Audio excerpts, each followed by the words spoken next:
அனைவருக்கும் வணக்கம். இன்னைக்கு பதிவுல நம்ம பார்க்க போறது ரொம்ப ரொம்ப முக்கியமான ஒரு பயனுள்ள ஜோதிட கணிப்பு.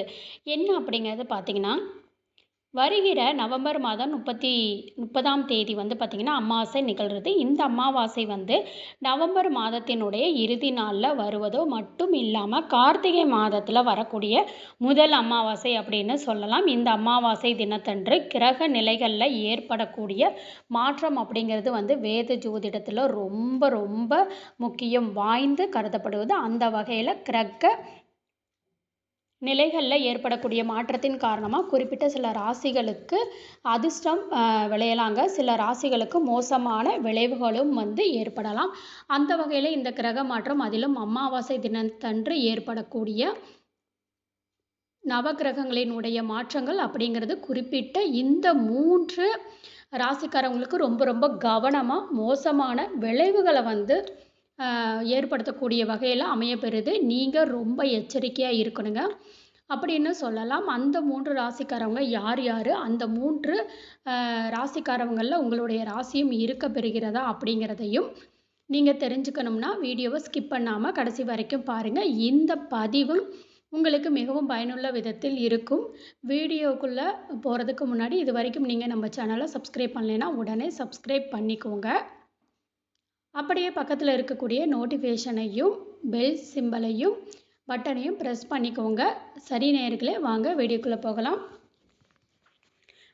ஜோதிடத்தில் கிரகங்களுடைய இளவரசனாக கருதப்படுபவர் அப்படின்னு சொன்னால் புதன் பகவான் சொல்லலாங்க. கிரகங்கள்லேயே சந்திரனுக்கு அடுத்தபடியாக நாட்களில் தன்னுடைய நிலைகளில் மாற்றங்களை ஏற்படுத்தக்கூடியவர் தான் புதன் பகவான். இப்படிப்பட்ட புதன் பகவான் மிதுனம் மற்றும் கன்னி ராசிகளின் உடைய அதிபதியாகவும் விளங்குறாரு. கிரகங்களின் புதன் வந்து புத்திசாலித்தனம், பேச்சு, படிப்பு, வியாபாரம் இதில் காரணியாக கருதப்படுவது தற்போது புதன் பகவான்.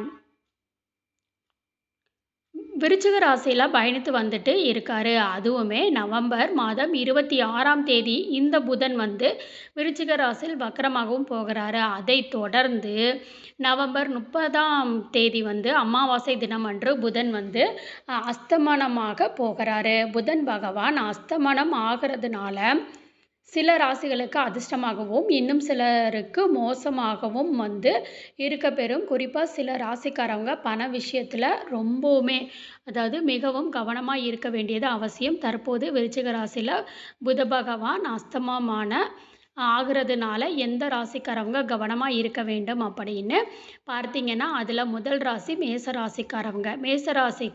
ராசிக்கு காரகர்களை பொறுத்த வரைக்குமே மேசராசியினுடைய 8வது வீட்டில் புதன் அஸ்தமமாக போகிறாருங்க. இதனால் இந்த ராசிக்காரவங்க ஆரோக்கிய பிரச்சனைகளை அதிக அளவு சந்திக்க நேரிடும். மாணவர்கள் படிப்பில் கவனம் செலுத்த முடியாமல் அவதிப்படவும் நேரிடலாங்க. தொழில் ரீதியாக பலவிதமான பிரச்சனைகளை சந்திக்கவும் நேரிடும். அதனால் கொஞ்சம் கவனமாக இருக்க வேண்டியதும் அவசியமாகிறதுங்க. யாருடனுமே தேவையற்ற விவாதங்களை தவிர்த்து கொள்ளுங்க.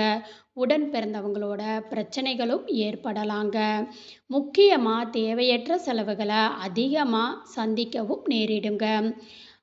அப்படிங்கிறதுனால எதுலேயுமே விவாதங்களை தவிர்ப்பது அவசியம். தேவையில்லாத வாக்குவாதங்களில் ஈடுபட வேண்டாங்க. இந்த காலகட்டத்தை பொறுத்த மட்டும் பார்த்தோம்னா ரொம்ப ரொம்ப கவனமாக இருக்க வேண்டிய ரொம்ப ரொம்ப முக்கியமான ஒன்று மேசராசி. அன்பர்களுக்கு உங்களுடைய ஆரோக்கியத்தில் சிறு உபாதைகள் அப்படிங்கிறதும் சிக்கல்கள் ஏற்படலாம். உடனுக்குடன் மருத்துவரை அணுகி பாருங்க. சிகிச்சைகளை மேற்கொள்ளுங்க. அதற்குரிய மருத்துவரின் ஆலோசனையோடு எடுத்துக்கொள்ளுங்க. இது ரொம்ப முக்கியங்க. ஆரோக்கிய விஷயத்தில் அலட்சியம் வேணாங்க. அதே மாதிரி பணம் சம்மந்தப்பட்ட பொருளாதார ரீதியாகவும் மோசமாக இருக்குது இந்த காலகட்டம். அதனால் மோசமாக இருக்கும் இந்த காலகட்டத்தில் நீங்கள் கவனமாக இருக்கணும். எது பண்ணுறதுனாலும் செலவுகள் நமக்கு தேவையா இல்லையா இந்த மாதிரி விஷயங்களை கொஞ்சம் வந்து கவனத்தோடு நீங்கள் மேற்கொள்ள வேண்டியது ரொம்ப ரொம்ப முக்கியமான ஒன்று அப்படின்னு சொல்லலாம். இந்த காலகட்டத்தில் பலதரப்பட்ட விஷயங்கள் உடன் பிறந்தவங்க, உறவுகள், நண்பர்கள், சக பணியாளர்கள் மேலே அதிகாரிகள் அப்படின்னு அக்கம் பக்கத்தினர் அப்படின்னு சொல்லிட்டு உங்களை சுற்றி ஏகப்பட்ட பிரச்சனைகள் வந்து கொண்டே தான் இருக்கும். ஏகப்பட்ட தொந்தரவுகள் இருந்து கொண்டே தான் இருக்கும். எல்லாம் கொஞ்சம் ஜாக்கிரதையாகவும் இருக்க பாருங்க. அடுத்த ராசி ரிஷப ராசிக்காரவங்க. ரிஷப ராசியினுடைய 7வது வீடு தான் புதன். அஸ்தமமாக போகிறாரு. இதனால் இந்த ராசிக்காரவங்க சற்று கவனமாக இருக்க வேண்டியதும் முக்கியமான ஒன்றுங்க. ஆரோக்கியத்தில் பல பிரச்சனைகள் சந்திக்கவும் நேரிடலாம். காதல் வாழ்க்கையில் மகிழ்ச்சி குறையும். திருமணமானவங்க வாழ்க்கையில் துணையோட வாக்குவாதங்கள் அதிகம் ஈடுபடவும் நேரிடலாம். இதன் மூலம் உறவுகளில் ஏற்படலாம். முக்கியமாக பணம் தொடர்பான பிரச்சனைகளையும் நீங்கள் சந்திக்க வேண்டியதாக இருக்குங்க. அதனால் பணம் சம்மந்தப்பட்ட விஷயத்தில் கொஞ்சம் கவனமாகவும் அக்கறையாகவும் இருக்கிறது உங்களுடைய புத்திசாலித்தனங்க.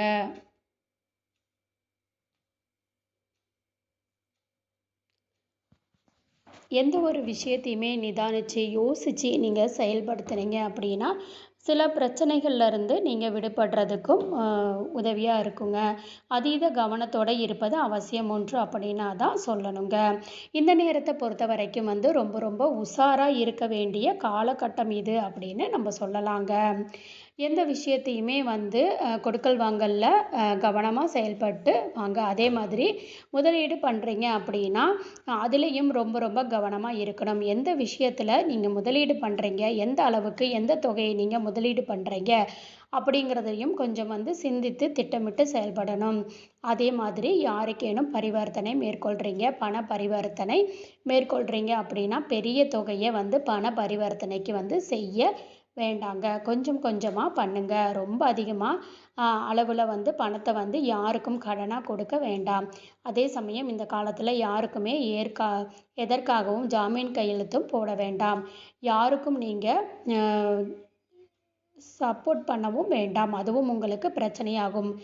உங்கள் வேலை உண்டு அப்படின்னு இருங்க. பொறுமையாக செயல்பட பாருங்கள். ஒவ்வொரு விஷயத்துலையுமே வந்து பலமுறை யோசித்து செயல்படுங்க. ஒரு விஷயம் முடிவு எடுக்கணும், இல்லை ஒரு விஷயத்தில் வந்து நீங்கள் இது பண்ணணும், ஏதாவது ஒரு பிரச்சனை இருக்குது, இல்லை ஒரு வளர்ச்சிக்கான பாதைகளில் ஒரு முக்கிய முடிவுகளை எடுக்கணும் அப்படின்னு நினைக்கிறீங்கன்னா யார் என்ன அது காதில் வாங்காமல் வேண்டாங்க. உங்களுடைய மனசாட்சிப்படி யோசித்து பாருங்கள். என்ன நடக்குது, ஏது நடக்குதுன்னு எல்லா கோணத்தில் இருந்தும் யோசித்து நீங்கள் உங்களுடைய மனசாட்சிப்படி முடிவு எடுங்க. அதுதான் ரொம்ப நல்லது. மற்றவங்க பேச்சை கேட்டு நீங்கள் எடுக்கக்கூடிய முடிவுகள் இந்த நேரத்தில் உங்களுக்கு சரியாக இருக்கலாம். ஆனால் பிற்காலத்தில் அது மிகப்பெரிய தவறாக அமைஞ்சிடும். அது உங்களுடைய அவப்பெயரை ஏற்படுத்தும், அவமானத்தை தேடித்தரும், பெரிய நஷ்டத்தை கொண்டு வரும். அதனால் கொஞ்சம் உஷாராக இருங்க.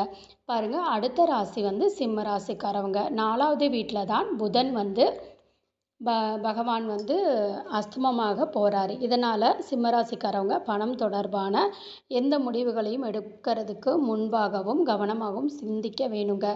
அப்படி சிந்திக்கணும் அப்படின்னா அந்த பட்சத்தில் மிகப்பெரிய நஷ்டத்தை நீங்கள் சந்திக்க நேரிடலாம். பணம் தொடர்பான பிரச்சனைகளை அதிக அளவு எதிர்கொள்ள வேண்டியதாக இருக்கும்.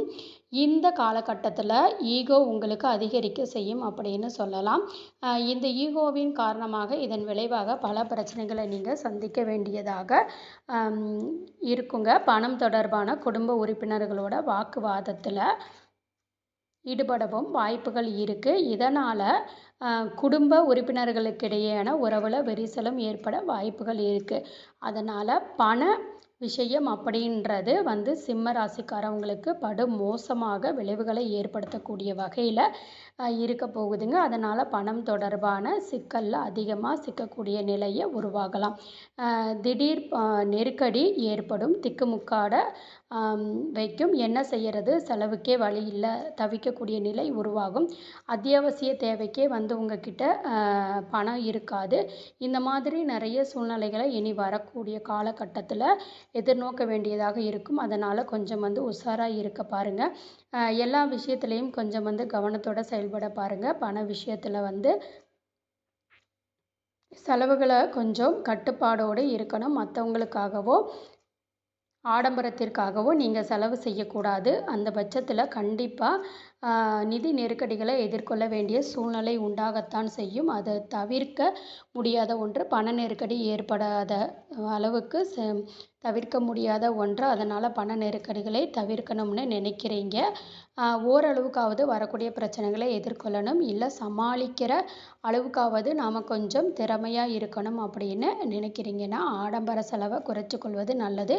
எதற்காகவும் யாருக்காகவும் எந்த ஒரு விஷயத்தையும் முன்னெடுக்க வேண்டாம். உங்களுடைய ஆடம்பரத்திற்காக நீங்கள் செய்யக்கூடிய செலவினங்கள் உங்களுக்கு பிரச்சனையை கொண்டு வந்து விட்டுடும். அதனால் கொஞ்சம் உஷாராக இருங்க, கவனமாக இருங்க. ஈகோவை கைவிடுவது ரொம்ப ரொம்ப நல்லது. பிடிவாதத்தை மாற்றிக்கொள்வது தலைகணத்தோடு இன்றைய காலகட்டத்தில் இருந்தீங்க அப்படின்னா பிரச்சனைகளை நீங்கள் சந்திக்க நேரிடும். உங்களுக்கு கவனமாக இருக்கணுங்கிறத யோசித்து செயல்படுங்க. இந்த பதிவு உங்களுக்கு பயனுள்ளதாக இருந்துச்சுன்னா வீடியோவை லைக் பண்ணிக்கோங்க, சேனலை சப்ஸ்கிரைப் பண்ணிக்கோங்க. நம்ம போடுற வீடியோ உங்களுக்கு மிஸ் பண்ணாமல் நோட்டிஃபிகேஷனாக வரும். இப்போ நான் சொன்ன இந்த 3 ராசிக்காரவங்களும் பண விஷயத்தையும் மற்றவங்களுடைய விஷயத்துலேயும் அதே மாதிரி ஆரோக்கியத்துலேயுமே ரொம்ப கவனமாக இருக்கணுங்க. இந்த பதிவு உங்களுக்கு பயனுள்ளதாக இருந்துச்சுன்னா லைக் பண்ணிக்கோங்க. நன்றி.